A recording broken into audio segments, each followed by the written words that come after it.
I guess one of the things to say about Warriors of Kudlak is that it's better than the last one. That's it. A series of children have been missing at the same time a series of weird storms have been reported over the hillsides and above the building of the game Combat 3000, which is a sort of laser tag game.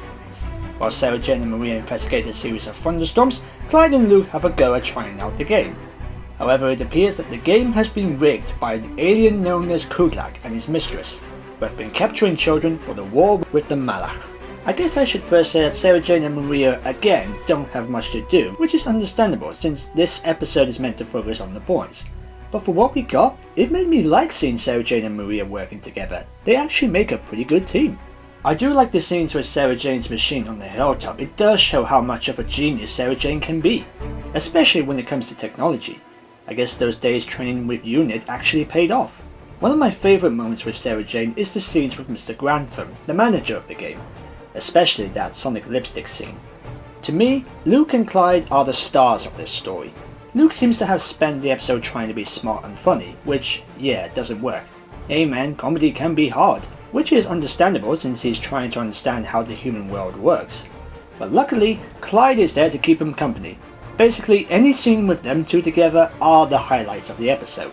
I actually adore Kudlak. He's one of those characters in which you would turn up wanting to be against him, but at the same time, you actually feel sorry for him. He's not doing it because he wants to, he's only following his mistress's orders.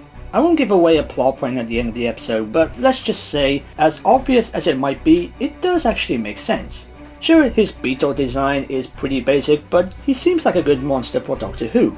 I would talk about the mistress, but that would be a spoiler, so I'll let you guys find out for yourself. I like the supporting characters in this episode. Sure, some of the kid characters would have their moaning or irritating moments, but they're still fun to watch. But I really like Grantham. He's easily doing this for money, but you can tell he's enjoying every minute of his job working with Kudlak. The idea of kids getting sucked into being used for a war thinking that it's a game is actually good when it comes to a kids TV show. As Mr. Grantham says, kids adore games, and I have to admit, I like them as well. I'll tell you one thing, after watching this episode, I really wanted to try and have a go at one of those games. Years later, around the time Series 5 was being filmed, I actually had a go at trying it out. I had a lot of fun, and I couldn't help but think I was going to run into Kudlak in the game. One of the things I like about this episode is the lighting. A whole lot of dark green in the Combat 3000 game with a grim shade of blue on the ship's cargo and the bright yellow of Kudlak's office. So overall, this is a fun episode. Yeah, it can be as character based with Luke and Clyde like Eye of the Gorgon, and it might get forgetful in time, but it still had the action-packed aspects of Invasion of the Bane and Revenge of the Slitheen. Grab yourself a game voucher and enjoy it while it lasts.